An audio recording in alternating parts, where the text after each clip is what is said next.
Hi, and welcome back to session two, I guess, of conversation that I'm having with Ryan Rickards and Clayton Lindsey about the early days of marriage. Last session, as you know, we talked about early expectations and what it was like to, the early years in the marriage and what that was like for them. And as we begin this session, I'll kind of kick off. Just because for me and Lisa and I in the early years of our marriage, we it was just different. It wasn't what I didn't know. So let me back up. Lisa and I got married 22 and 19, as stated before. I was a new Christian at 19, and for me, I knew being saved what that meant. That means I'm not going to hell. But really beyond that, I didn't know what it was like or what it meant to be a Christ follower. I didn't know what it meant to be the spiritual leader of my home. Um, so much so that as we started having our kids, um, she truly became the spiritual leader of our house, which is not the way it's supposed to be. And it wasn't until some great people came alongside me, um, Mickey Redfern and Bob Cannon and some others at Sharon Baptist Church, that started pouring into me about the role that the male is supposed to play, that God had kind of set this up. So for us, the first 5, 6 years where I would default to what Lisa wanted or what Lisa thought, because I was still learning to be the true leader of the home. Um, and so it led to us having to have this paradigm shift of me wanting to take the leadership role, but she had already kind of established that in the early years, where that was a source of conflict for us. And really through prayer, good friends, Bible study, and just communication and being unselfish to recognize where I was falling short and seeking help. All the things you guys talked about in the last episode or last session. That took a long time for me to understand my role, accept my role, and then start kind of becoming that spiritual leader of our house. That took a while. And so I'd be curious to know, has the relationship in your marriages developed? Were there any struggles that you'd be willing to share, or things that went on that kind of made a difference, or was you might identify as a linchpin where, hey, from this point our marriage really got strengthened and we took off? So I'd be curious to know what your guys' thoughts are on that. Yeah, it's quite interesting, and I'm glad we're able to get back together and continue this conversation. The Knowing that God's called us to be the spiritual leaders of our home, as the husband, that is one that I have and still to this day struggle with. I don't see myself as a leader. I try to live my life the best I can. I try to set the right example. I try to put myself in a position to where, my kids or others can, see what I'm doing and why I'm doing it for them. And that's from, a spiritual perspective as well as a work and a life perspective. Um, you know, and church and a relationship with Christ and all that is absolutely paramount of our relationship and our home. But being that the spiritual leader per se is one still that I struggle with. When we got married, both Lori and I grew up, Christian homes. We went to church. We were involved in high school, college, ministries, and everything. So it's it's kind of got to get off topic a little bit, but I promise I'll bring it back together. Because I've had this conversation with my son. He's 14 now, and I think he's at a point where he's struggling, where he's like, I haven't really had, a rough life. I've got a good family, and I've got good church friends, and I do good at school, and some of my friends, they have it so rough, and we have to keep telling him that that's okay. That's his story. You don't have to have, a 20-year departure of drugs and living on the street and then meet God, in jail or anything like that to be your story. It's okay if you don't have that. And the reason I say that is that's kind of how my life was. Granted, don't get me wrong, I made a lot of mistakes. But I grew up in church. We knew what it was like to put God first in the relationship. And so when we got married, we both were sort of like, we both wanted it, I guess is really kind of the best way to say it. So it was like, we knew we wanted to be involved in church. We knew we wanted to be involved in small groups. We knew we wanted to, to continue to learn and build and build off of each other. So we never really had that, I guess, like she never, I guess, wanted it or was pursuing it more than I was, or vice versa. And so that was a good thing, that we both did. But at the same time, it also kind of inadvertently allowed me to just take a step back, because I didn't have to be that leader. And so, the reason I say that is because I still struggle with that today. Like I just, when I hear about and about being that spiritual leader, and I talk to others, in some of our small groups and some of the stuff, they've got their daily devotions, and they've got, they lead devotions with their children in their home, and they pray together with their family and stuff like that. And we don't do that collectively, as a family. We do, we pray before every meal. We seek Christ first and everything, but like, we just, I've just never taken that position and run with it. So it's a lot of rambling, but just, just putting it out there in that, I'm okay. Yeah. We've been married almost 20 years. And I'm still struggling with that. But at the same time, I made a comment to a buddy of mine the other day. It was work related, but it was, any step forward is progress, whether it's a baby step, whether it's leaps and bounds. I know every day that I'm trying my best to get better. I'm not doing all that I should, but I know that I'm at least, taking those steps. And it's been a slow journey. But I'm still getting there. So I say that to say, for anyone that is listening and, and struggling with that concept, Scott, I'm glad you were able to, kind of see that and pick it up and run with it. But if others are struggling, just know that, it's okay. We are called to be the leaders of our home, and that's what God has planned for us. But if you're not there yet, keep at it, keep working it. And, that's really all I have on that topic. Well, I will reiterate, say, I think, I don't want to mislead. It's something I still work on. I think it's something that we as men continually strive for, to be spiritual leaders. I have not arrived, and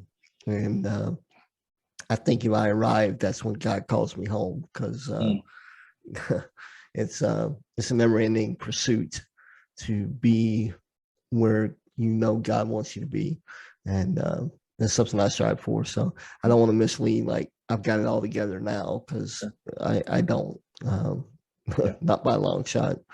So Clayton, is there anything?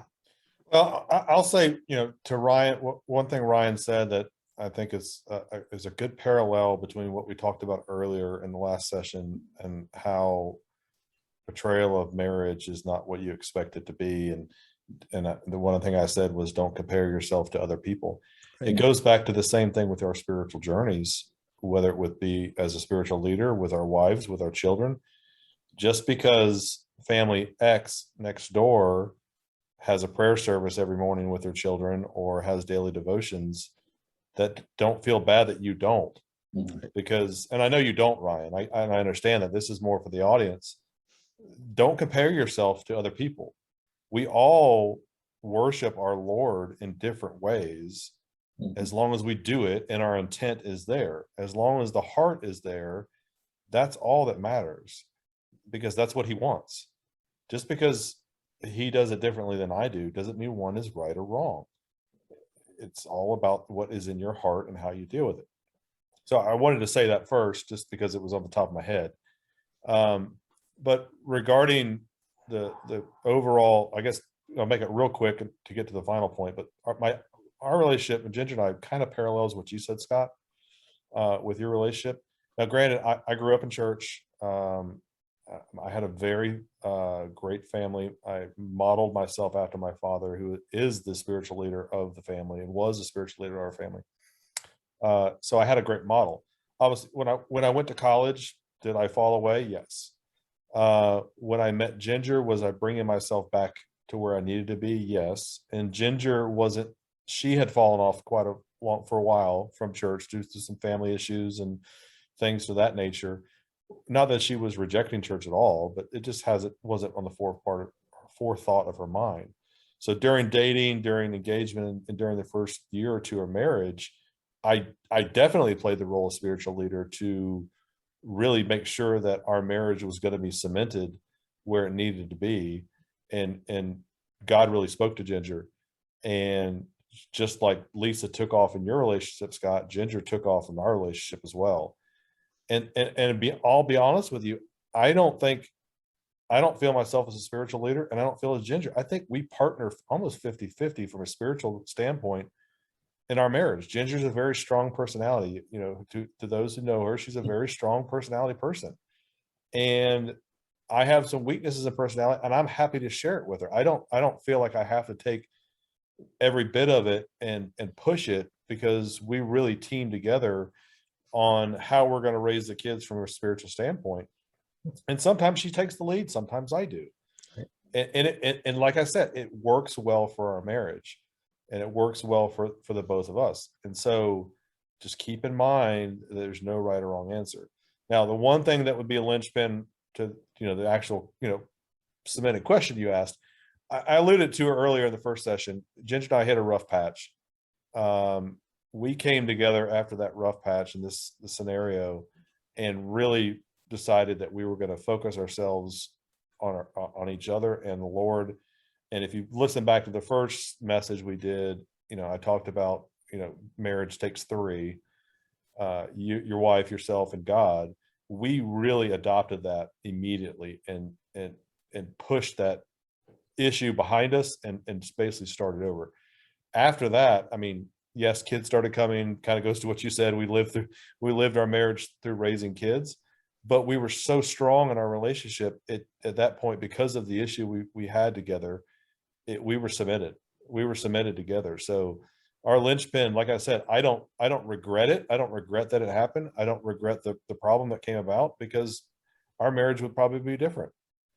And we learned how to communicate really quickly with each other. Yeah, so communication, I think that's, again, the underlying theme of all three of these sessions that we've had together. What are some practical ways that you guys learn how to communicate with your wives, and not sharing too much personal, but what was that common ground, or what was it like? How did you learn, I guess, to communicate more effectively with your wives? Yeah, I'll jump on that. And this is something that we're learning now too with raising kids. Is when we started dating and first few years of marriage, yeah, we had cell phones, yeah, we had computer type stuff, but it wasn't as prevalent as it is today. So we actually had to communicate face to face, over the phone, whatever, establish those lines of communication, actually person to person. So I feel like it was honestly, it was easier for us to communicate, because you couldn't really hide, I'll call it hide behind a device, but I'll get to that in a minute. But it was, for us, it was the small things. It was, making sure that we asked each other about our days, and not just in a, flippant, hey, how was your day? And you ask a question, you're turning around and doing something else, and they're answering and you're not paying any attention, but truly, want to be engaged and interested in how the day was, or what went on at work, or what you have for lunch, or just the small things kind of carry the conversation. Similar to what we talked about, when we had the first session, kind of the dating type stuff. It was keeping that going. When you're first dating someone, you of course, you take the physical aspect out of that.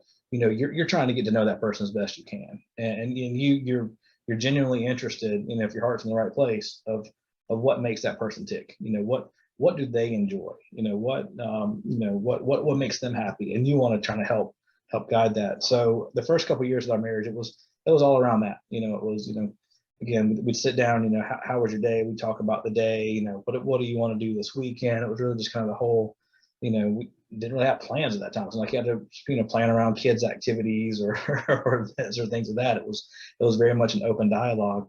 And then I think, and I'll call it kind of cyclical. It kind of tapered, the more that we got engrossed, in cell phones and social media and devices like that. You'd be at work, send a quick text, or and then by the time you get home, you've maybe communicated all day long, and now you're like, oh, we talked about our day through text or through whatever. What do we do now? And you kind of fall in that trap. I guess the catch where I was getting at with, kind of hiding behind the cell phone is, you can also use that for your good. So one thing I would always try to do, and I've done horrible in the last few years, but early on, I would all the time just try to send just a quick text. Hey babe, thinking about you. Hey, hope you're having a great day. Hey, I love you.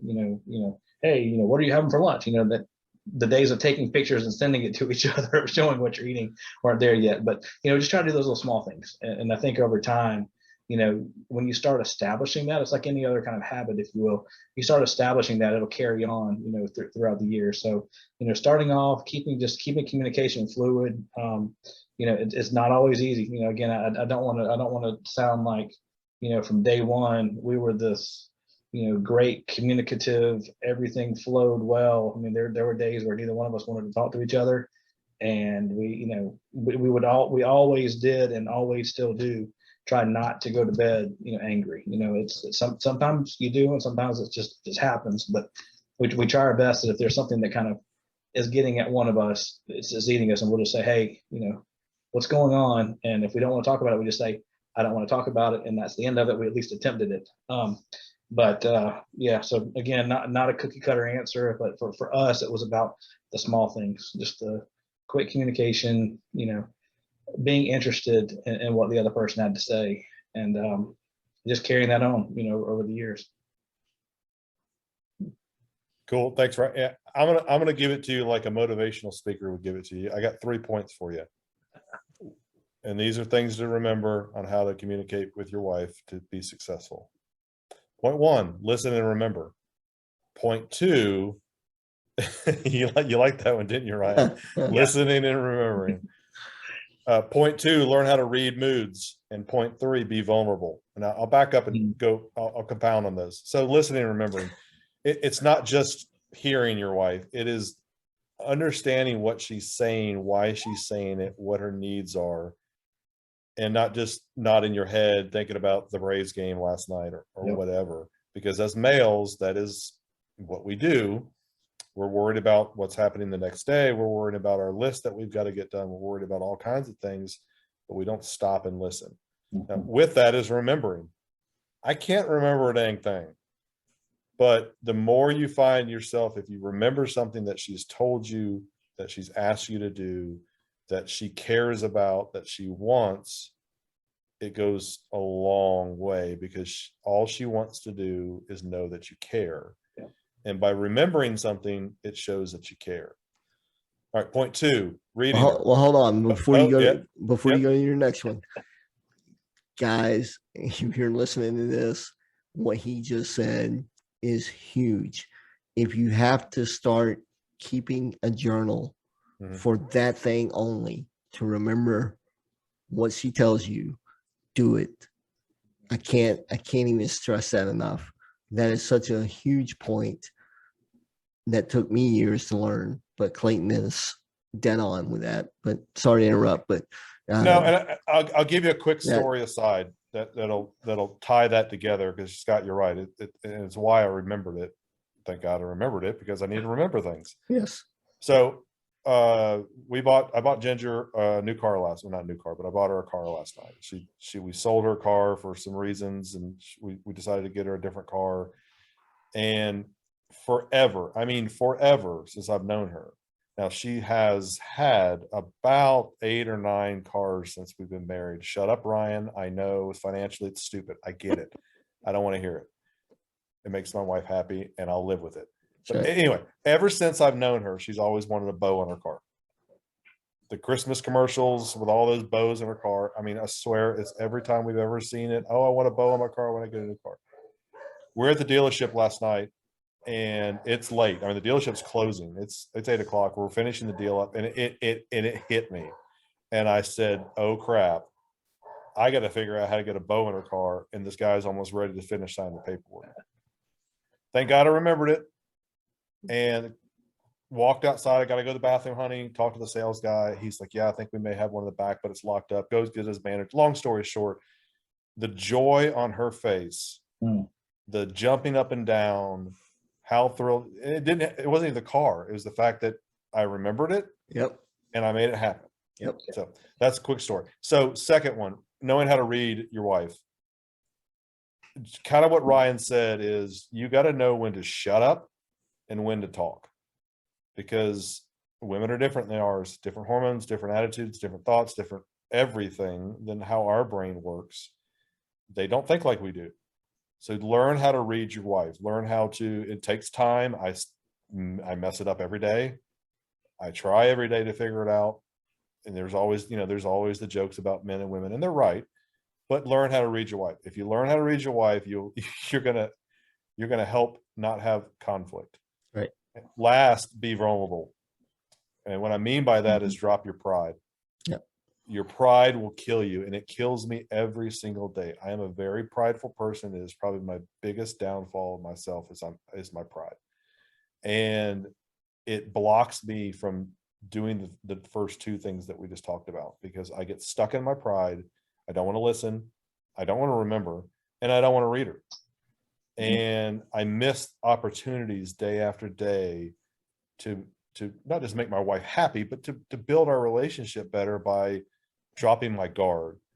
And just like we've talked about, I struggle with this every day, and we're going to struggle with it all the way until I die with her in my arms, hopefully. It's just human nature. But if you recognize it, at least you're working on it, and you can continue to grow. So those are my 3 points. Yeah, that's awesome. One of the things that took me years to learn is, I'm off, I'm doing my career. Lisa, stay-at-home mom. We were blessed to be able to do that. I would come home, and I've been in countless meetings, crisis, whatever. And Lisa wants to tell me about her day. I'm like, I'm done. I don't want to have another conversation. Yep. And it took a little while, but understanding her and her needs. She's been around kids. She hasn't had an adult conversation. She hasn't been able to unload or share. When the day came, I realized I needed to let her express herself. I needed to have those conversations. that changed our marriage. To engage. Everything you talked about in those 3 points is about being engaged with your wife. Seems like, yeah, that's a no-brainer, but it not. wasn't for me. No. It takes work. It takes effort to talk, remember, to be engaged, to hear what she's telling you, remember what she's telling you. All those points are awesome. The sooner you learn to do those things, and for me, the hardest thing was being vulnerable to share my downfalls, to share where I was falling short. That doesn't come naturally, I don't think, to most people. So excellent points from both of you. Just awesome. So we're coming up on 20, 25 minutes. Is there anything else, Ryan, that you have that you'd like to share? The one thing I would like to share, and Clayton, you mentioned it on one of the prior sessions, is, having this forum to be able to talk about this stuff has been incredible, because a lot of what we're talking about are things that we've gone through and things that we've, learned from and whatnot. But quite honestly, they may not be things that we're continuing to do. And so I'm challenged, or, I guess that's the right word. It is challenging me to put into practice some of the stuff that I'm remembering from years ago that went well, and Clayton, your third point about being vulnerable, man, that's huge. That is so huge, because as guys, it is so easy to, like you said, be prideful, just not want to share, whether, it's with your wife, but just not talk about your struggles or your weaknesses or things like that. But you gotta shed that layer and know that, your wife is there for you. And if you can't be vulnerable with her, then you really need to look in the mirror and are you truly true to yourself? So I appreciate you sharing that, because if nothing else, for me, that's going to help. That's going to help me really kind of look back in the mirror and say, what am I doing, and what could I do better, that maybe could rekindle some of the stuff from early on. I'm not a great listener. I try to, but I do. That what happened today, what's going on tomorrow, what's going on in 10 minutes is constantly running in my mind, and I may forget, something that she tells me, 5 minutes from when she told me. So it's going to challenge me to really take that step back and almost do a reset, to really think through this. So if nothing else, I appreciate these sessions for, our own little therapy sessions, Yeah. just to help me. And Scott, let me make one last point real quick that just hit me. That is it would be point number 4 of my Clayton Lindsey motivational speaking. Yes. And it's part of the pridefulness is I get very, very defensive when she simply is asking me a question.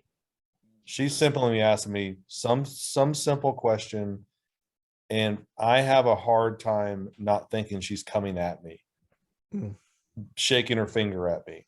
And that's not what she's trying to do. Now, she is, maybe sometimes it could be that, maybe I am in trouble, but because of my pride, I get very defensive. And that Ginger and I don't fight. We rarely fight. We will get at each other real quick and it'll be over. But so I say that to say, when I'm defensive, when she's asking a simple question, that is the source of any problems that we may have. They're very short-lived. But again, this goes back to drop the defenses. Drop it down, drop that wall down. There's no reason for it to be there.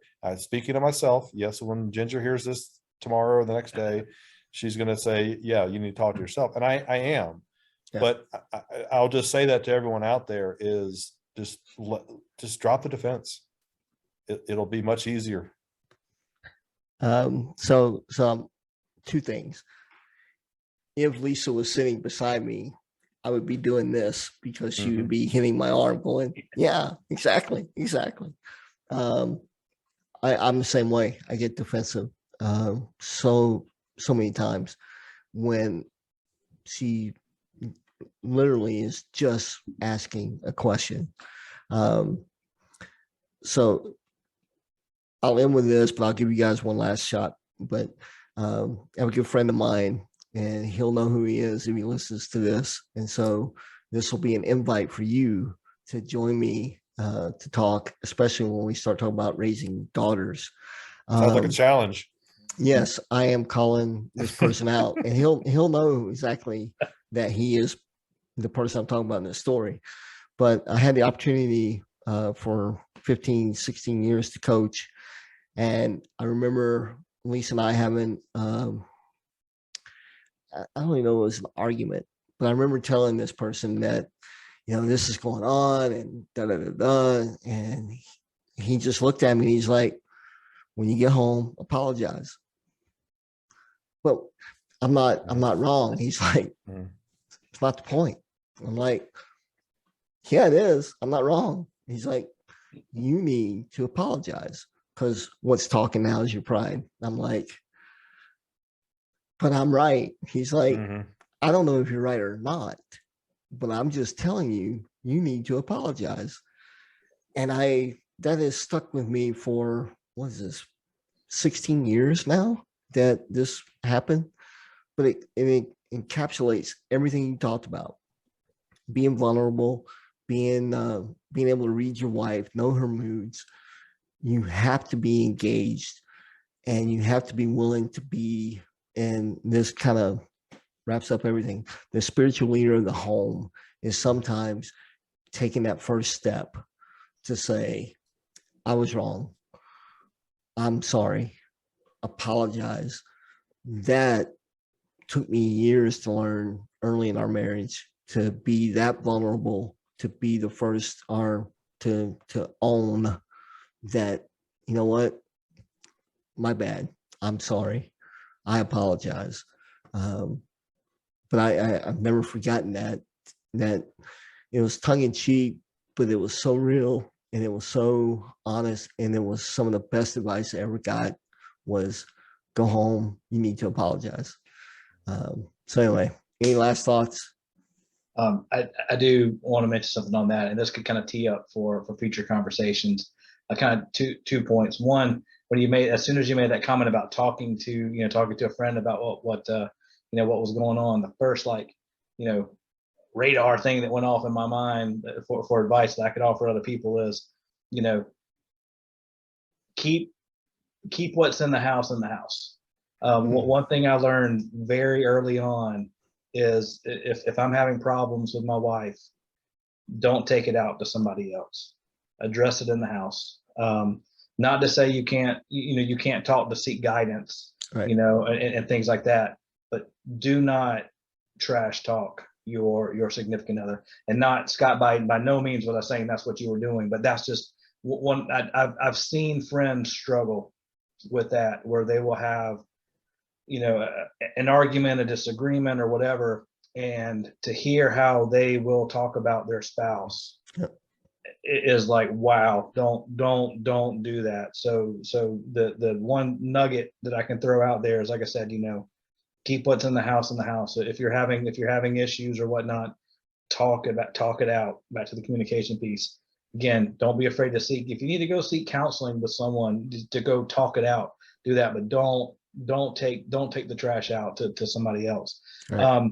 The second thing, kind of for our tee up for future kind of conversations, is around complacency, because a lot of what we've hit on, especially these 2 sessions that we've recently done, is, I know, speaking for myself, there's a lot of things that I just kind of just went with emotions, and I've got so complacent with, and I really need to light that fire, under myself, to just not take for granted, what I have, that, my wife is the best gift that's been given to me. And I need to show that, and not just be, here we are 18 years into it, and this you know, I don't have to listen. I don't have to talk. I don't have to be vulnerable. We're going to get up the next morning and it's going to be right back into the thing. So just kind of wanted to tee up, maybe kind of complacency and how to kind of rekindle some things might be something to kind of tune into more on future conversations. Good. I Clayton? got nothing. No, that's mic drop on that one. Okay, mic drop. All right. Well, again, to Clayton, Ryan, thank you guys so much for being willing to come on and share. And to Ryan's point, if this is nothing other than three guys having a therapy session together, I'm thankful for it. Amen. Amen. It has rekindled some of the things, some of the thought process of how I approach my marriage with Lisa, and it's been great. But anyway, I do want to go ahead and invite you guys to come back next week, and I would love. I think we were just getting into some real depth on marriage things that would be beneficial to share with others. Because the one thing I know about our journeys is they are meant to be shared, which is the whole reason why I'm doing life lessons with Scott and friends. And so thankful for, friends like you guys willing to come on and share. We are meant to share our journey. We have a whole Bible that is nothing but that. God sharing his story through the lives of others and sharing the journey together.